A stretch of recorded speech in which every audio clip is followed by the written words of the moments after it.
వైఎస్ఆర్సీపీ కార్యాలయంలో ఆ పార్టీ నాయకులు కొనతాల రామకృష్ణ మీడియాతో మాట్లాడుతున్నారు. లైవ్ లో చూద్దాం.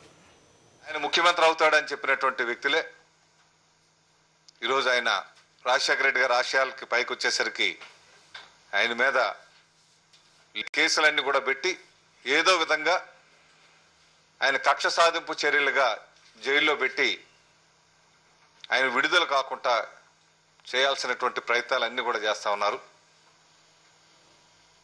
మరి ఇప్పుడు పరిస్థితులు చూసాం నిన్ననే ఒక పత్రిక,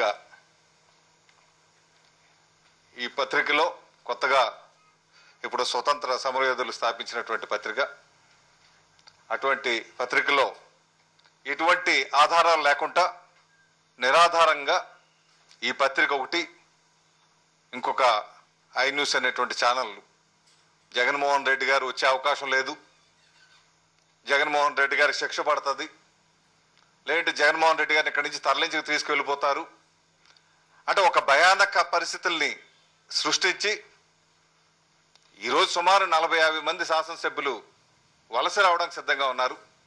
మేము రమ్మని ఆహ్వానించింది కాదు. ఆ నాయకత్వం మీద విశ్వాసం కోల్పోయి ఈ నాయకత్వం వల్ల రాష్ట్ర ప్రజలకి ఏ మేలు జరగదు అనేది నిర్ణయించుకొని వస్తున్నటువంటి పరిస్థితులు అరికట్టలేక అభద్రతా భావంతో ఈరోజు లేనిపోని అవాకులు చవాకులు పెట్టి ఇటువంటి కార్యక్రమాలు చేస్తా ఉన్నారు. బహుశా వీటికి కృష్ణా పత్రిక అనే కంటే కిరణ్ పత్రిక అని, కిరణ్ న్యూస్ అని, ఎందుకంటే కిరణ్ ఉద్యోగశ్రీ అట్టగా ఉంది, అట్లాగే ఆ కిరణాల పేరుతో పెట్టుకుంటే ఇంకా చాలా బాగుండేది. మరి వీళ్ళందరికీ ఈ రోజున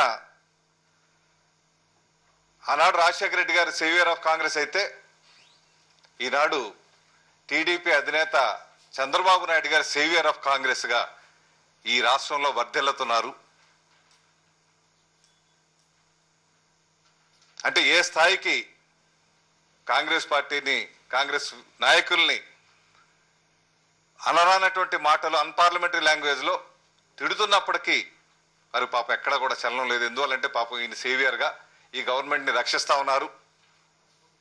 ధర్మం రక్షిత రక్షిత అన్నట్టు ఎటా అయితే ఉందో కాంగ్రెస్ రక్షిత రక్షిత అని చంద్రబాబు నాయుడు గారు పాపం చాలా పట్టుదలగా ఈ ప్రభుత్వం పూర్తి కాలం ఉండాలి అనేటువంటి ఆలోచనతో కొనసాగిస్తా ఉన్నారు.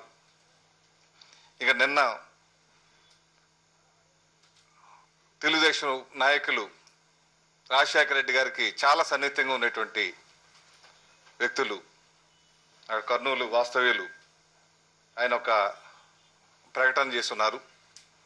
ఈ రాష్ట్ర ఆర్థిక పరిస్థితి 2004-2009లో చిన్నాభిన్నం అయిపోయి ఈరోజు అధోగతి పాలవడానికి ఆనాడు రాజశేఖర రెడ్డి గారి ప్రభుత్వం హయాంలో జరిగినటువంటి నిర్ణయాల వల్లే ఇటువంటి పరిస్థితి వచ్చింది.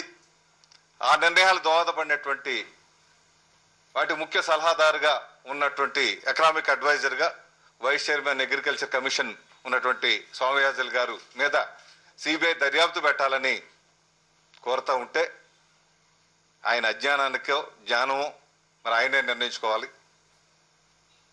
మరి చంద్రబాబు నాయుడు గారే ఎంఏ ఎకనామిక్స్ చదివారు అనుకుంటాం కానీ బట్ ఈయన మరి ఏ డిగ్రీ చదివారో తెలియదు కానీ, ఏ ఎకనామిక్స్ చదివారో తెలియదు కానీ ఫిగర్స్ అవి చూస్తే మళ్ళీ ఒకసారి పాపం చంద్రబాబు నాయుడు గారి మీద ఎక్కువ ప్రేమతో మరొకసారి ఆయన తిట్టించాలనుకున్నారేమో కానీ ఆ ప్రభుత్వ హయాంలో వచ్చినటువంటి రిజల్ట్స్ 2004-2009లో పరిస్థితులు ఇవన్నీ కూడా గమనిస్తే ఏ ప్రభుత్వ హయాంలో ఏ విధంగా జరిగాయి అన్నది తేటతెల్లంగా మేము చెప్పినవి కాదు, C&AG రిపోర్ట్స్ కానీ, ఎకనామిక్ సర్వే రిపోర్ట్స్ కానీ, వీటన్నిటిలో రాష్ట్ర బడ్జెట్స్ లో కానీ స్పష్టంగా తేటతెల్లం అవుతున్నా కూడా అవి మరుగున పెట్టాలనేసి ప్రయత్నం చేస్తున్నటువంటి క్రమం చూస్తూ ఉంటే అంటే ఆ రకంగా విజయాలు సాధించారు కాబట్టి వారి మీద సిబిఐ దర్యాప్తు పెట్టాలా? ఈరోజు మేము మాట్లాడితే మా మీద సిబిఐ దర్యాప్తులు, ఎవరు మాట్లాడితే వాళ్ళ మీద సిబిఐ దర్యాప్తులు పాపం వాళ్ళ చేతిలో ఉంది. కాంగ్రెస్ ఆయన జోబు సంస్థగా ఉంది. అందువల్ల సిబిఐ దర్యాప్తులు ఎవరి మీద పెట్టించగలరు, ఎవరినైనా జైల్లో పెట్టించగలుగుతారు. బట్ ఎవరినైనా జైల్లో పెట్టించగలుగుతారు, వాస్తవాలు మరుగున పెట్టగలుగుతారేమో కానీ ఈ రాష్ట్రం చెందినటువంటి అభివృద్ధిని, చరిత్రని మరుగున పెట్టేటువంటి కార్యక్రమం చేయలేరు.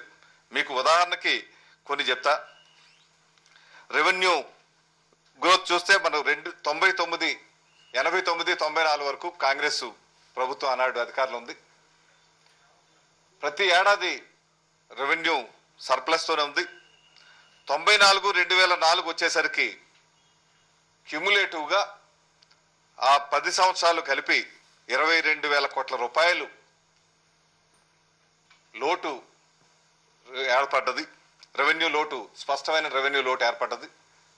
అది తెలుగుదేశం హయాంలో ఇచ్చినటువంటి రిపోర్ట్స్తో స్పష్టంగా కనిపిస్తుంది.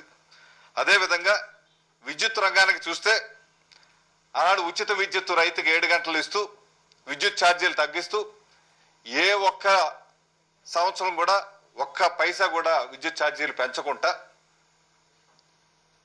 పరిశ్రమలకి 75 పైసలు విద్యుత్ ఛార్జీలు తగ్గిస్తూ ఇతర రాష్ట్రాల కంటే తక్కువ విద్యుత్తు రేట్లకు ఇచ్చేటువంటి, పరిశ్రమకి ఇచ్చేటువంటి రాష్ట్రంగా పేరు పొందినటువంటి మన రాష్ట్రం ఇవన్నీ చేస్తూ 94 వరకు కాంగ్రెస్ ప్రభుత్వంలో ఎప్పుడు కూడా డెఫిసిట్ రాలేదు, ఇప్పుడు సర్ప్లస్లో ఉంది. అదేవిధంగా రాజశేఖర రెడ్డి గారు హయాంలో కూడా సర్ప్లస్గా ఉంది. మీకు క్రిసిల్ రేటింగ్ చూస్తే మీకు ఆ టైంలో ఈ దేశంలో ఉన్నటువంటి అన్ని విద్యుత్ బోర్డ్స్ కంటే ఆంధ్రప్రదేశ్ విద్యుత్ బోర్డు మీకు నెంబర్ 1 రేటింగ్తో క్రిసిల్లే స్వయంగా తెలిపినటువంటి రికార్డు చూస్తా ఉన్నాం. అదే 94, 2004 చంద్రబాబు నాయుడు గారి హయాంలో 20,000 కోట్ల రూపాయలు క్యుములేటివ్ ఆపరేటివ్ లాసెస్తో విద్యుత్ బోర్డు నష్టపోయినటువంటి విషయం వాస్తవం అవునా కాదా? అంటే లాభం చేకూర్చడం తప్పది, నష్టం చేకూరుస్తూనే ఉండాలా అని వాళ్ళ ఆర్థిక విధానం అయితే మరి దానికి మేము ఎవరు కూడా సమాధానం చెప్పలేం. మొన్ననే స్వామిరాజు గారు స్పష్టంగా చెప్పారు, విద్యుత్ మీద ఒక బ్లాక్ పేపర్ టీడీపీ అనౌన్స్ చేసినప్పుడు అందులో కొన్ని వాస్తవాలు మరుగున పరిచారని ఒక 60 ప్రశ్నలు వారు సంధించడం జరిగింది. ఈ 60 ప్రశ్నలకి సమాధానం చెప్పుంటే మేము సంతోషించి ఉండాలి. వాటి గురించి కన్వీనియంట్గా సమాధానం చెప్పుకుంటా పైగా అప్పుడు మంచిర్యాల తీసుకొచ్చాం కాబట్టి సిబిఐ దర్యాప్తులట.